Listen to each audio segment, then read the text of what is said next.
You're listening to Uncovering Dark Falls, the only show that's now proudly being broadcasted on all 17 working radios in this town. I'm Gideon Brooks. You know, in the last couple of episodes, I mentioned having to head to the library a few times just to do some additional research, to really find out and piece together the story of what these people that live here call the Dead House. Well, during my research, I had to hold off on, going down this whole other rabbit hole of what happened in the library. It's a tragic story, one that's got a much darker ending than the Dead House mystery, believe it or not. The library in Dark Falls is a nice, new building made of glass and metal. It's really this beautiful, lovely place with lots of natural sunlight that pours in, helpful librarians, up-to-date book lists, and smiling kids who are doing their best to patiently wait for story time. It was built in 2002, and it's been updated twice, pretty much once at the start of every new decade. It does cost the taxpayers of Dark Falls a little bit extra, but, they don't seem to mind paying it. And I guess now that I live here too, I don't either. They like having a nice, safe place for their kids to play and learn. A place where all the monsters stay in the books like they're supposed to. But that's not the library that I'm standing outside of right now. I'm standing outside of the old library. The one that was abandoned in the early 90s. The one that's mixed up in the disappearance of the last librarian and a story that I heard some of the local kids whispering about to this day.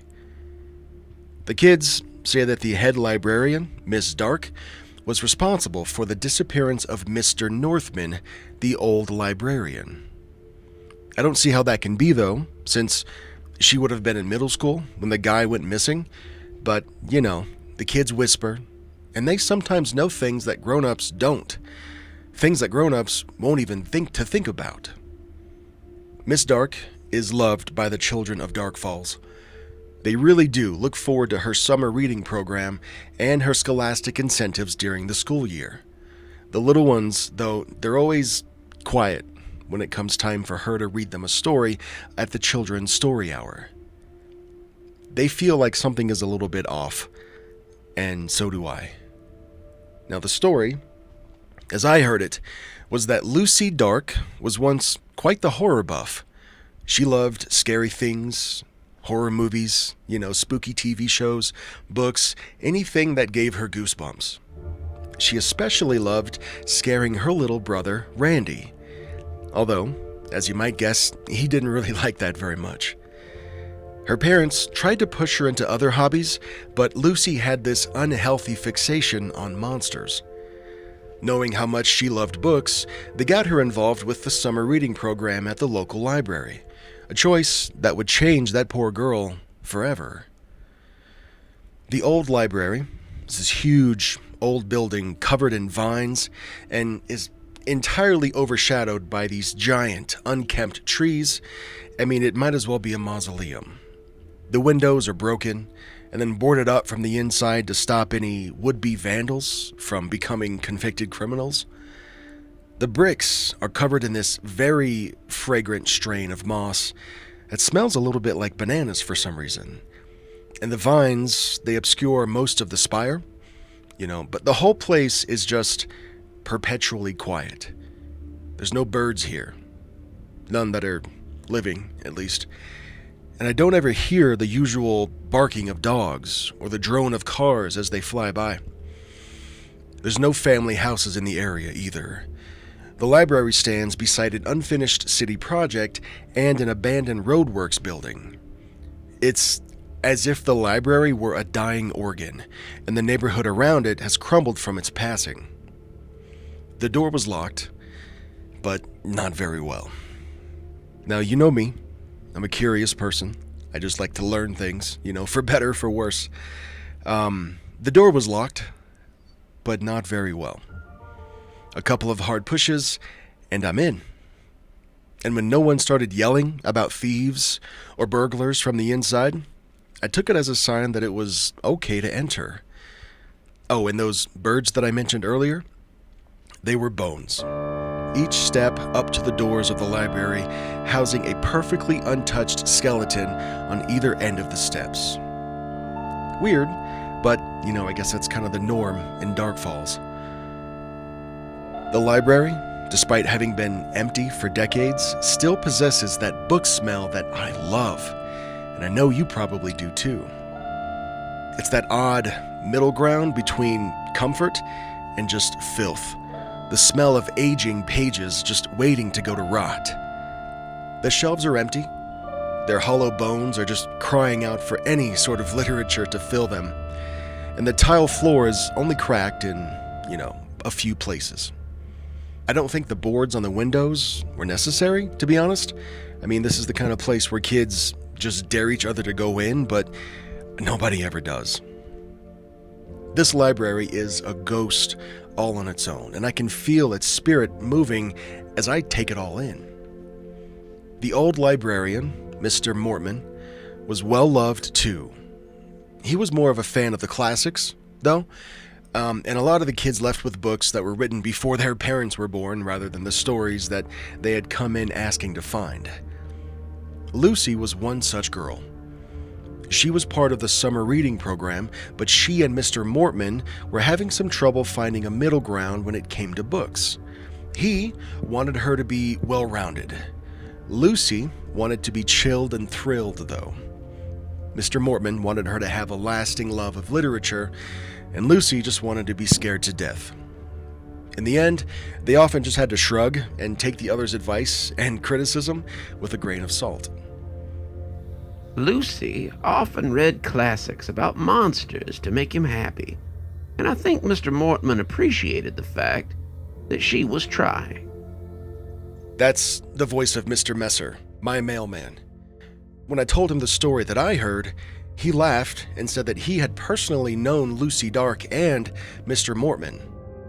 He's been a resident of Dark Falls his whole life, and he's known Lucy since they were in elementary school. I liked Mr. Mortman. He was a good guy, but he could be a little creepy sometimes. Not like in the way people are afraid of adults being creepy, but just a little off-putting.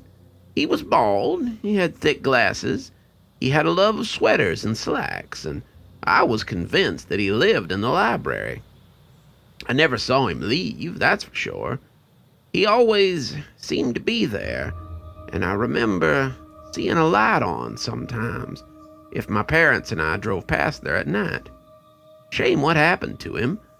I don't think they ever figured out where he went or what became of him. Now, when I asked him about Lucy, Mr. Messer smiled, but it seemed tinged with something a little bit sad. Lucy and I were best friends right up until she went to college. My family wasn't quite prepared to send me, so I got on with the postal service instead. I turned it into a career and never looked back. When Lucy came back, though, something had changed. She's private now, mostly just hangs around the library. We still have coffee sometimes. I still invite her over for dinner with the wife and kids, but not the same as it was. Guess it couldn't be. We grew up. Growing up, however, isn't the story that gets passed around. I can't believe we're even talking about this. It's just talk, kid stuff, but there's a grain of truth to it. As Mr. Messer and I are sitting on my front porch, drinking coffee together, he remembers a day when Lucy went back to the library to get something. We were both there, getting books for the summer reading program, but after we left, Lucy realized she'd forgot her rollerblades. She told me to go ahead and said she'd catch up with me. About 10 minutes later, Lucy did catch up with me, but she didn't have her skates. What she had was a story. A scary story. Lucy told everyone that she had seen Mr. Mortman become a monster. She said that she had seen him eating flies and crickets, the ones that he saved for his turtles that lived there, as well as transforming into a hideous creature. She described his bug eyes and his sharp teeth, and told Mr. Reese about his scaly skin and his pitted skull, but Mr. Messer hadn't believed her. The problem was that Lucy had spent most of her time teasing people with monsters and scares and stuff, and nobody ever believed her. She tried to convince her parents and her brother, and even Mr. Messer, the mailman, that Mr. Mortman was a monster in disguise. She tried and tried over and over, but nobody ever trusted her. Why would we?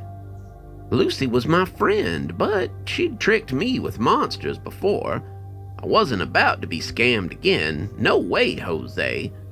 The thing is, Lucy actually dropped it after a while, laughing and saying, "Ha ha, I got you." But there was none of that this time. Lucy just kept at it. Kept it up until I sort of believed her, I guess. I know how weird that sounds, but we were kids. And kids believe in monsters. After that, she was intent on getting proof. Mr. Messer then told me that Lucy became obsessed with the library shortly after that. He said that she would lurk around, trying to catch Mr. Mortman in the act, but she seemed unable to. And then, one day, she hid until after closing and waited for Mr. Mortman to let his guard down. Mr. Messer was walking home that day when Lucy literally ran across him and told him that she had seen Mr. Mortman transform into a disgusting beast for a second time. He'd been eating crickets and the flies again, taking the form of this ghastly creature that she'd seen the last time, and as she watched, he had even devoured one of his pet turtles, shell and all. Lucy had managed to get away without being spotted, but it was the same reception as last time. She would try to tell somebody what she saw, and unsurprisingly, nobody believed her. And I don't blame them. It seems like Lucy was the kind of girl that would just do her best to prank her friends and scare her friends with these, maybe lame monster scares, and everybody just kind of got used to it. Lucy told me that if no one would believe her, then she'd get proof of what she saw. She had asked Mr. Messer to come with her. She begged him to come along so that he could see for himself, and he reluctantly agreed. What was I supposed to do? Lucy was my best friend, and trick or not, she was starting to scare me with how seriously she was taking this. However, on the day of the stakeout, Mr. Messer couldn't make it. Something came up. I can't even remember what, but Lucy went by herself. Lucy went back to the library, camera in hand this time, and found the library closed but the door unlocked. She quietly sneaks inside. She's tiptoeing through the stacks of books until she found what, or who she was looking for. It was dinner time for Mr. Mortman, and in the midst of his bug buffet, the flash of her camera drew his attention. Lucy had forgotten to turn off the flash, and suddenly his feast turned into a chase for some fast food. Mr. Monster Mortman pursued Lucy through the entire library, and Lucy only barely made it away with evidence and her life. She had a photo this time. Mortman was on to her then, though. He knew she was sneaking around, but when the pictures were developed, there was nothing in them. Just an empty desk and a half-full jar of crickets. I still didn't believe her, not right on top. Mr. Mortman was nice, for an adult, and couldn't really see him being a monster. So, Lucy said she'd prove it to me. Mr. Mortman had a house, a creepy old relic on the edge of town, and Lucy said that we would go and have a look and see if we could catch him doing something weird. I didn't really like the idea. It sounded dangerous, but Lucy insisted, so we went. The tanks for the turtles are still there, but now they're full of dust, instead of amphibians. Beside them is a dusty jar with nothing but just a few papery cricket legs inside. I'd like to say that there's a shedded monster skin sitting around somewhere, or some sort of detached tail tucked between the shelves, but there isn't. It's just a musty, dusty old library. The old Mortman place had long ago been bulldozed for apartment buildings, so I couldn't go see it. But Mr. Messer described it to me pretty well, and I asked him why he was telling me all of this. Not that I wasn't grateful. I mean, I did ask for him to meet with me and shed some light on some stuff. And then he got this funny look on his face as he really struggled to give me an answer. I don't know. I think maybe I'm trying to make sense of it too. We went to Mortman's house. I didn't see anything weird. Lucy had me go up a ladder to check out the second story, and she said she saw him eating all kinds of gross things for dinner. I didn't see anything out of the ordinary, but he chased after us and he caught sight of her. I still wasn't convinced until I saw it myself. Lucy had tried to quit the summer reading program, but her parents wouldn't let her. They dropped her off at the library, and that's where Mortman cornered her. I was watching through a window. The door had been locked, and I saw him transformed. Well, I think I did. I think I saw something. I don't know, and I won't swear to it. That was a long time ago. I was a kid, and kids' imaginations run wild sometimes. Anyway, what I did see was Mortman trying to get her, so I helped her get out the window, and she seemed to be glad that someone else believed her. And from what he told me next, however, that wouldn't be the last time that they saw Mr. Mortman. Lucy's parents had invited him over for dinner, saying they wanted to patch things up between their daughter and the librarian and to get to the bottom of these wild stories. Tried to get an invite too, but Mr. and Mrs. Dark thought it might be best if they had a private dinner that night. Mr. Mortman was never seen again after that, and Lucy stopped talking about monsters so much. I guess that was a relief. Lucy had been obsessed with them for so long that it was nice to have a break. She was also different after that.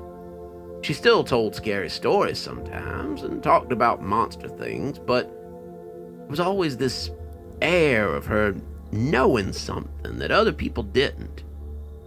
Do I think Mrs. Dark is a monster? No. But do I think maybe she knows more about Mr. Mortman's disappearance than she's saying? That I do believe.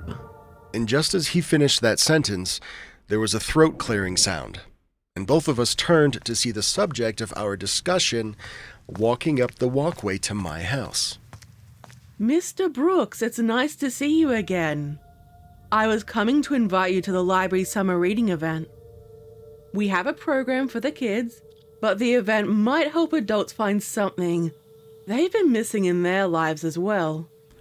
She handed me a flyer, and then she turned to Mr. Messer with this kind of look that was hard to read, and she says, Aaron, good to see you again. I didn't know you knew Mr. Brooks. Oh, hello, Lucy.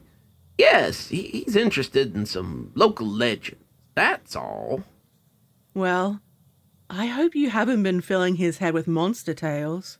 And then she gives Mr. Messer a little wink before heading off to her next destination. That was 3 days ago.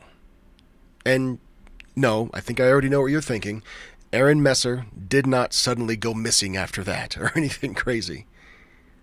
I left the library, but I had to see it after a story like that. Dark Falls is full of mysteries, and the lonely and the forlorn remains of the once vibrant library are only one of them. As I'm recording this, summer is coming to an end in Dark Falls, and that means a lot of fall stuff is going up around town, particularly scarecrows. Now, I love a good scarecrow, but the ones that keep popping up in the cornfields of Dark Falls are a little bit different. I can't explain why, but I don't know. They just kind of make me feel sick when I see another one pop up.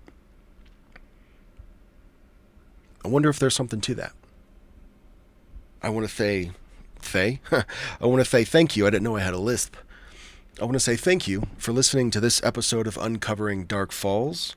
I'm going to do the thing where I just list off a bunch of actions that you might take. I would appreciate if you chose at least one of them, just to kind of help spread the show.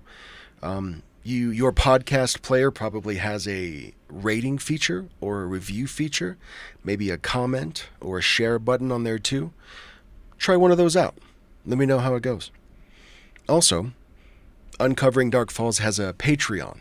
The $5 pledge gets you a bunch of great things, like not only early access to the future episodes, behind-the-scenes content, but also, and maybe most importantly, voting privileges.